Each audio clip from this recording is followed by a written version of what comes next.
Welcome to the Big 12 Insiders, your Big 12 sports show. Here's your host, Brien Hanley. Hey, everybody, what's going on? This is your man, Big B, Brien Hanley, along with Tim Fitzgerald. Welcome to Big 12 Insiders. It's a preview show. All the Big 12 action going on this weekend. Just 5 games on the slate this weekend, Fitz. Nothing in particular really pops out as a spectacular game, but still some intriguing football games this weekend that we're going to break down. It's not a crazy weekend as far as, movement in the Big 12 or anything like that, but still it's a weekend of football, and that's the thing that matters. We got some games that are basically sorting out the standings. Yep. We got TCU and Baylor. That'll sort something out. Yep. Arizona at UCF, that'll sort something out. Arizona at Oklahoma State, maybe less so. K-State at Houston. You think those road teams will win. But the biggie for the conference is Tech at Iowa State, because Tech, this is your chance. This is it. Yep. You blundered a couple times. You were there in contention. Now, can you win this game? And if you can win it at Iowa State, you're legit. If you can't, okay, good. Nice try. Good effort. So it's going to be kind of fun. It's going to be an interesting weekend, but it is a little bit slower as we're getting into that 3-week span where teams are taking their second week off. Correct.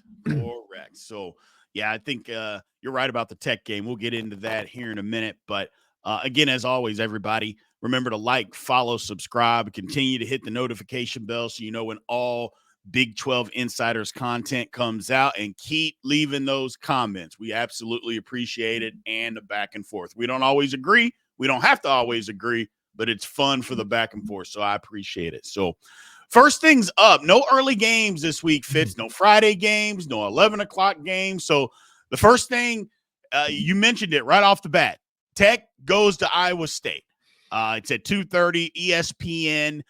Iowa State is favored by 13.5. The over-under is 56.5 here. You're right about Tech. It's put up or shut up time. You were begging for, and I shouldn't say begging, but you were asking for legitimacy, some respect. And then you got smashed by Baylor at home. And then, okay, we're going to fight back the next week. And then you gave one away to TCU on the road. Well, now it's, okay, can you lick your wounds, and can you fight back against a really good Iowa State team? I don't think that they can, Fitz. I'll be honest. This 13.5 spread to me feels good. I don't know that I like the over-under. I don't think that Iowa State's going to blow them out early, but gradually over time, I think this is a 20 to 25-point victory for Iowa State. I agree, and I don't like the over-under because the point total is that high. The odds indicated score would be about 35-21, and I don't see Tech scoring 3 touchdowns on the Iowa State defense. Nope. If they can, kudos, but I don't see that. I would take the under, and Iowa State, I think they're going to end up rolling in this one. Yeah, I think what Vegas may be looking for in this one with that over-under, Fitz, is the game being out of reach, Tech or Iowa State taking their guys out of the game, and Tech getting a late touchdown to push it to the over mark on that one. You know how Vegas, tricky Vegas, just tricky. And so anybody that's looking at that, you may pay attention to that, because I feel like this one's going to get away. Could be wrong, but I just feel like that's what's going to happen here. I wouldn't be surprised one bit. Yeah. Next up, we got K-State. They're going to Houston. Again, this is a 2:30 game. And again, all these are Central Standard Time. And this one's on Fox. K-State, 13.5-point favorite here, over under 45.5.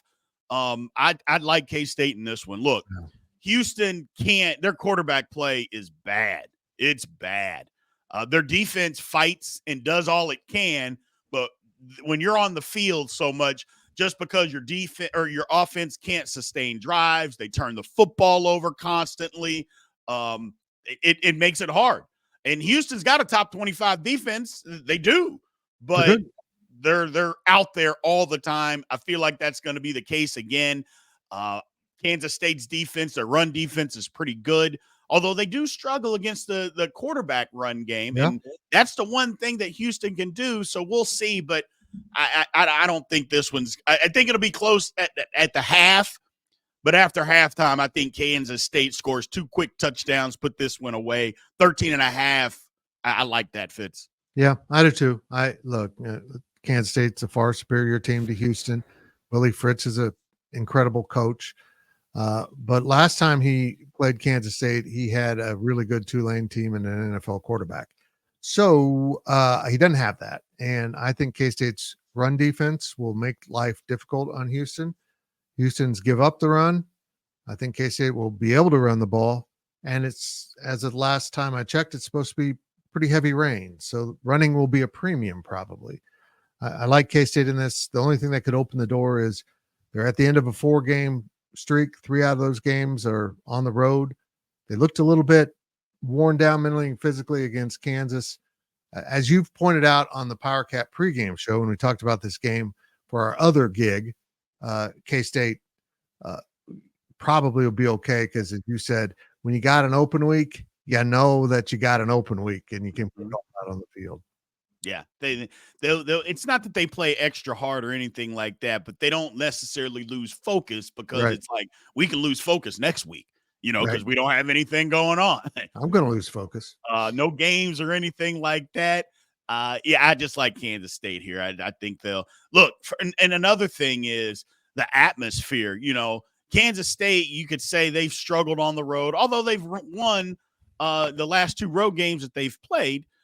You could say, they've struggled a little bit, but this atmosphere is not going to be anywhere close to, it'll be more like the Tulane type of atmosphere, and not even that. It won't even be that. Unfortunately, Houston's in a bad way right now, although I think they are getting better. There's just not going to be a ton of people at this football game. No. And I would venture to say a third of the crowd will be Kansas State fans coming down to watch this one. So I agree. But I like Kansas State here. Next up, we got Arizona at UCF, 2:30 on FS1. This is a game, Fitz, that it's kind of the wow game for me. And when I mean wow, it's like, wow, how did these teams fall off the cliff like this? Because at the beginning of the season, a lot of people liked Arizona based on what they did last year. A lot of people like UCF based on what they had on their roster and what you thought was going to be good. Although me and you were both down on KJ Jefferson as the quarterback, and not necessarily down, just didn't think he was that great. No. But I'll be honest with you. They made a change at quarterback at UCF. You're just not going to convince me that even as bad as KJ Jefferson has played, that he's not better than those 2 guys. Because the backups that they have put in, they're not better than him. They're just not. It's unfortunate that they can't find stability at that position. Arizona, I don't know what's going on. They've had a lot of injuries. Now, I will say Arizona's beat up, but they're just not playing physical football. For this one is UCF favored by 6, over under 55.5. I don't like any of this, Fitz, but if I were a betting man, I think I would take the over under on this one. I think I would go over. Over because I don't trust either one of these defenses. So I think I would go over on this one, the 55.5. This will be a game, and my apologies if this offends you, I will avoid watching. These teams are a mess. Yeah. I love Gus Malzahn's optimism, playing the young quarterbacks to get him time for the future when he thinks he's going to be in the future. I'm not sure he'll be part of the future at UCF after this debacle of a season. And I think Arizona is going through exactly what Cincinnati did last year, a coaching change right as you move into the conference and an adjustment to a new coach, a new conference, and it's just too much. Right. And so let's see what Arizona has for next season. But this ain't it, man. No. When your coach's out fundraising right before kickoff, you got some issues, and they got some issues. Do. And you brought up Gus Malzahn. I mean, me and Alec on Big 12 Insiders Game Day, we talked about that yesterday. Like, what's his buyout? And it's a lot. Does UCF want to pay that? Plus, they're going to have to pay another coach. Are they committed to doing that? Well, Alec brought up a good point. They've always been committed to winning. But now that you're in the big leagues with the big boys, with the big money, are you committed to do it financially? Because this is what big-time football looks like. It's, you know what? We missed on the coach, or the coach isn't the right fit. We got to move on. we got to pay them, but then we got to bring somebody else in. I don't know that they've been in that game long enough, Fitz, to, you know what I mean? They haven't been getting Power 4 money that long to say, you know what, we got this in the shed. Yeah, we're willing to come off of it. I don't know that they can do that. So that's interesting. I mean, both of you guys brought that up. And it's something I hadn't really thought about. But when I dig in, I'm like, I don't know, man. I don't know. And I think he's an okay coach. I think he's fine. But when you miss on the quarterback, I mean, you're in trouble. So. Yep. And let's point this out. This might actually be a fairly calm offseason. Yeah. And a lot of coaches, we would normally say they're gone. May not be. And here's why. House versus NCAA. Absolutely. That settlement's coming down the pike at $20 million a year for every athletic department. Yikes. Yeah. I mean, if you're a power athletic department, now you're going to be paying that huge chunk of change out to student athletes. And if you're not going to be competitive. So it's kind of you're caught in between. Do we get rid of the coach so we can be competitive? But then we won't have, it's just a mess. The whole thing's a mess. It'll be fascinating to see what UCF does, because Gus has lost his momentum with the fans. They got great fans. So will they stick with him? Because it could really impact attendance next year. Yeah, we'll find out. But you'd like to see both of them get this turned around, and somebody's going to win this football game. There's that. But yeah, it's not the most appealing game just because of the way the season has gone for both. Next up, Arizona State. They go to Oklahoma State. You talk about team that's fallen off a cliff. Oklahoma State, they can't figure themselves out. They went all in to try to beat BYU, and they gave the game away at the end. And it got worse at Baylor last week. They gave up 1 trillion rushing yards again. Just teams, man, oh man, I can't figure it out. But this one, it's at 6:00 on FS1. Arizona State on the road, favored by 3. Over under 58.5. It looks like that the quarterback for Arizona State, that he is going to be coming back. And if he does, I like Arizona State in this game. They've ratcheted up and said that it looks like he'll be back. And if he comes back, yeah, I like Arizona State to win this football game, because at this point, I think Oklahoma State has quit. If you're watching this game, get ready to hear the name Scattaboo about 700 times, because he is going to run the ball right through that crap defense. My apologies, Oklahoma State fans, but that's true. And have a day and a half. What a mess in Stillwater. They should have been towards the top of the conference. They're buried at the bottom of the conference. It's unfathomable that Oklahoma State's fallen this far in a year when the conference, let's be honest, isn't as good as it's been.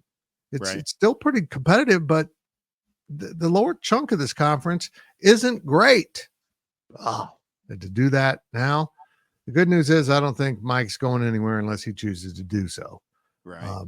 And he'll get a chance to reload. And this lyric doesn't fully work because it's not really about NIL, but it's about everything going on in college football with these old coaches. You can't fight the NIL because the NIL will win. I mean, you just can't resist what's going on. Either go along with it or get the hell out. That's just what the industry is now. If you're not up to doing the job, and yes, the job changed and it's not fair to you, then get the hell out. So you can't just say, I'm going to keep doing things my way, and your way is leading to utter crap product. Yeah. And that's the thing. I don't have any sympathy for any of these coaches, to be honest with you, Fitz. These guys are getting paid millions of dollars, and you might say, well, Big B's just jealous. I'm not jealous. I'm saying change with the times. That's what I'm saying. For instance, I don't like comparing, coaching or athletic jobs to regular jobs. But if you do, and the job that you currently have, if it changes, you do one of two things. You either change and do what the job is now required, or you go find another job. Why shouldn't football coaches / basketball coaches, athletic coaches be required to do the same thing? Agreed. That's all I'm saying. Why all the sympathy because their job changed after they already had it? It happens. Deal with it, Agreed. And you're paid handsomely to deal with it. So Yep. I get that you don't want to do that, and you're right. Get out. So, but I don't know what's going on at Oklahoma State either. I think that's a little bit part of it. But you know what I can be happy about is Arizona State being better than what a lot of people thought. And this is another good opportunity. Like I said, if Sam Leavitt comes back and plays, which they're saying that he is, I like Arizona State in this football game. Then last game of the slate, TCU at Baylor, 7:00. It's on ESPN2. Baylor has found a resurgence. Baylor is favored in this football game. Fitz -3. Now they're at home, so -3 technically means it's a pick'em game. Yep. But over under 64.5. First of all, I'll take the over-under on that all day long because the defenses aren't great for either side. They might have 60 by halftime. Who knows? But Baylor, we keep saying it, and I think it's warranted that we do keep saying it, Fitz. They didn't quit on the season, man. They did. They had every opportunity to quit. You talk about coaches, and it might be, a quiet offseason. Dave Aranda was a person. His seat was on fire. Not a hot seat, not it had been lit. The match lit the seat. No. It was flaming on fire. And he poured some water on that. And you look at the remaining schedule. They win this football game, and then you're telling me they only have to win one more to get to a bowl game? I think they'll do it. I think they're going to do it anyway, regardless of whether they win this game. But I do like Baylor in this football game. The Bible Bowl, these two teams or schools have some similarities. These programs are both at a turning point right now where are they going to be competitive in this conference or not? TCU has had just fallen off the cliff since the national championship game. And that's got to be frustrating for TCU fans. Baylor has turned into a really proud program with what they built there. Someone's going to emerge from this as a survivor. And the other one, they're going to be feeling some heat. Yeah. I just TCU. Now the thing about them, they got to win last week over Tech in a game that was back and forth, and they stole it at the end. Good for them. But I feel like the people at TCU, fans, coaches, players, that they would be in a better spot than what they currently are. I got a feeling that they're 3-2 in the conference. That game that they gave away early in the season to UCF, they just have to be kicking themselves right now because at 3-2, they're technically not out of it. But if they're 4-1, they are right in the middle of this race. So they're going to need some help.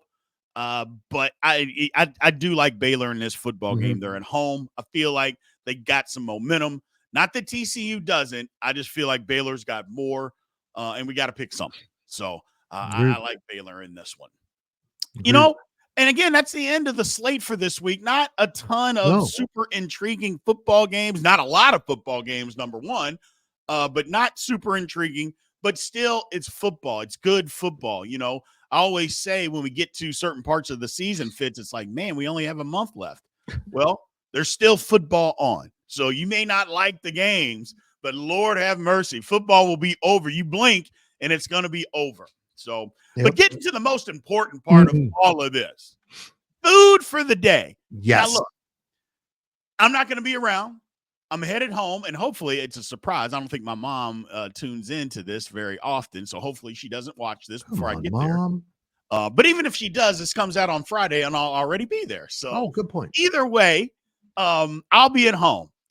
And so the food for what I'm going to do, my mom's going to dictate whatever that is, people. Yeah, I haven't been home. It's my birthday. I haven't been home in I don't even know how many years, 31 years on my birthday. So I'm going home to see her. It'll be fun. But food of the day this week, I'm out, Fitz, because my mom's going to, we need to go here. We need to go there. Okay. I got you covered. It's November as of today. It's November. Right. It's chili season. And this is a big season for the Big 12 because you, as a devourer of the chili, have some decisions to make. Do you do it Texas style? My wife made some Texas style, which is no beans for a very good reason. She thought she had beans and she didn't. But that's how we ended up with Texas style. She threw in a little barbacoa with the ground beef, and it is rock star incredible. But if you're from other parts of the Big 12, you probably have some beans in there. Now, I'm not real sure what's going on in Cincinnati, but if you're in Cincinnati, do that. What you can put it on top of noodles or babies. I don't know what you're doing with your chili, but keep doing what you're doing, man. It's you. That's funny about the chili. That story Fitz is, because I'm from Louisville. As people, if you don't know, I'm from Louisville, Kentucky. It's only like 80 miles from Cincinnati, so quick little drive. I was 21 years old before I ever saw chili that didn't have spaghetti noodles in it. I'd never seen it without it. Everybody in my family makes it that way. Anytime you went out to eat it, it came that way. I'm a fan of Skyline chili. I love it. 21 years old in Coffeyville, Kansas, before I saw chili that didn't have noodles in it. And I thought it was and everybody's, why are you, is this spaghetti? I'm like, no, it's chili. What are you talking about? Like, well, it's got spaghetti noodles. I go, doesn't everybody make it like this? No, they don't. Oh, okay. Well, I do. So crazy story. I don't understand. It's okay. I can embrace your culture and still think it's weird. That's fine. You might think my culture is weird. When I cover games at Bill Snyder Family Stadium, sometimes you can smell the sheep shit. That's my culture. You might be offended by it, but that's how we live here. And if you want to pour your chili onto noodles, I embrace you, weirdo. I'm okay with it, oddball. It's fine. But put beans in the chili. I mean, come on. It's chili. Texas, chili. You got this one wrong. You get a lot of stuff right, but Texas, you got this one wrong. Yeah, you got to put beans in the chili. Got to put beans in the chili. So. That was the most passionate I was this whole podcast. Chili. Beans in the chili. I love it. All right, everybody, man. Thank you guys for tuning in. We appreciate it. Again, as always, remember to like, follow, subscribe, continue to leave those comments. Always hit the notification bell. We're at a race. We want to try to get to 3,000 subscribers by the end of the season. So if you haven't subscribed, please do. Tell your friends, all that good stuff. But we will talk to you guys next week, and I'll be a year older by the time I see you guys again. 35. You guys have a good one. Thank you for watching the Big 12 Insiders, your Big 12 sports show. This has been a Spirit Street production.